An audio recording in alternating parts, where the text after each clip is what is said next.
नमस्कार दोस्तों, मैं दिलीप कुमार। दोस्तों 27 मई को बिहार दरोगा मेंस परीक्षा आयोजित हुई थी। आज अखबार में एक खबर छपी है कि गया जिला में वॉकी टॉकी और ब्लूटूथ के जरिए आंसर बताया जा रहा था और परीक्षा हॉल से क्वेश्चन बाहर भी भेजा जा रहा था और व्हाट्सएप ग्रुप के जरिए आंसर सॉल्व किया जा रहा था और आंसर भेजा जा रहा था और व्हाट्सएप ग्रुप में क्वेश्चन भी भेजा जा रहा था। वॉकी टॉकी और ब्लूटूथ के जरिए ऐसा हो रहा था। ऐसी खबर आज अखबार में छपी है और पुलिस ने कुछ लोगों को गिरफ्तार भी किया है इस मामले में। तो आखिर ये कैसी परीक्षा चल रही है? यानी कि बिहार दरोगा मेंस परीक्षा में बड़े पैमाने पर धांधली सेटिंग पेपर लीक की बात अब सामने आ रही है।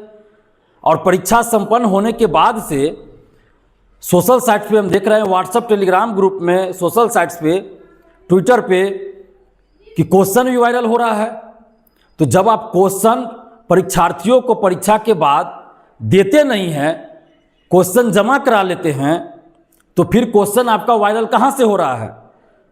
जब क्वेश्चन बाहर अभ्यर्थियों को नहीं ले जाना रहता है, क्वेश्चन जमा करा लिया जाता है, तो फिर परीक्षा के बाद ये क्वेश्चन वायरल कैसे हो रहा है? सोशल साइट्स पे, विभिन्न व्हाट्सएप टेलीग्राम ग्रुप में कैसे ये क्वेश्चन चल रहा है? आप कैसी परीक्षा आयोजित करवा रहे हैं? बिहार पुलिस अवर सेवा आयोग बीपीएसएससी ये कैसी परीक्षा आयोजित करवा रही है? हम लोग बार बार पारदर्शिता के लिए मांग करते रहे हैं कि परीक्षा समाप्ति के बाद ओएमआर शीट की कार्बन कॉपी और क्वेश्चन बुकलेट परीक्षार्थियों को दीजिए। परीक्षा समाप्ति के कुछ दिन बाद आंसर की जारी कीजिए ताकि अभ्यर्थियों को क्वेश्चन का आंसर पता चले कि आयोग कौन सा आंसर सही मान रहा है। और जब रिजल्ट आता है तो कट ऑफ सभी का मार्क्स दीजिए। लेकिन बीपीएसएससी तो ऐसा नहीं करती है, सिर्फ कट ऑफ जारी करती है, अभ्यर्थियों का मार्क्स भी जारी नहीं करती है, ओएमआर शीट का कार्बन कॉपी भी नहीं देती है और परीक्षा समाप्ति के बाद क्वेश्चन बुकलेट भी अभ्यर्थियों को नहीं देती है, आंसर की भी जारी नहीं होता है। तो फिर ये क्वेश्चन जब आप देते नहीं अभ्यर्थियों को बाहर ले जाने के लिए, तो आपका क्वेश्चन वायरल कैसे हो रहा है? बीपीएसएससी को इसका जवाब देना होगा। हर बार ऐसा चलता है।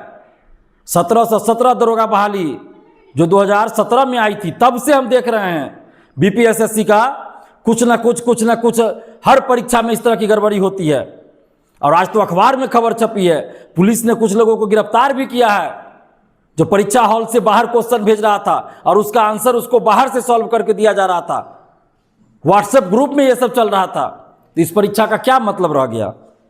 इस परीक्षा का मुझे नहीं लगता कि कोई मतलब है। ऐसी परीक्षा का होना ना होना कोई मतलब नहीं है।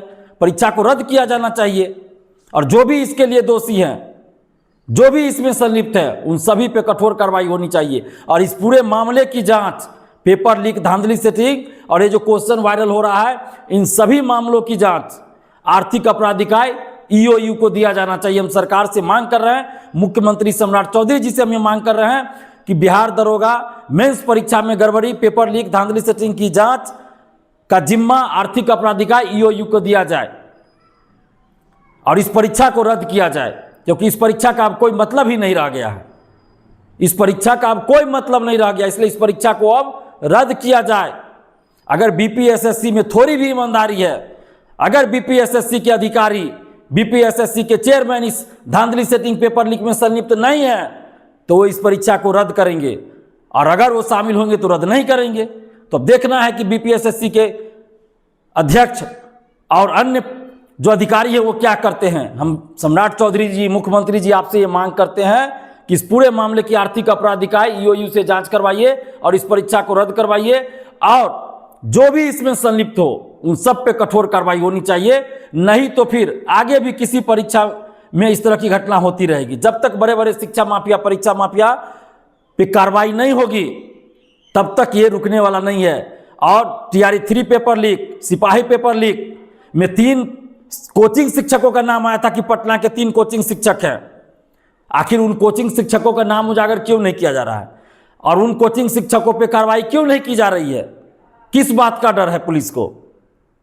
उन कोचिंग शिक्षकों का, उन माफियाओं का, उन अधिकारियों का, उन नेताओं का नाम उजागर हो और कार्रवाई, सख्त कार्रवाई हो ऐसे लोगों पर जो पेपर लीक, धांधली सेटिंग में संलिप्त हैं।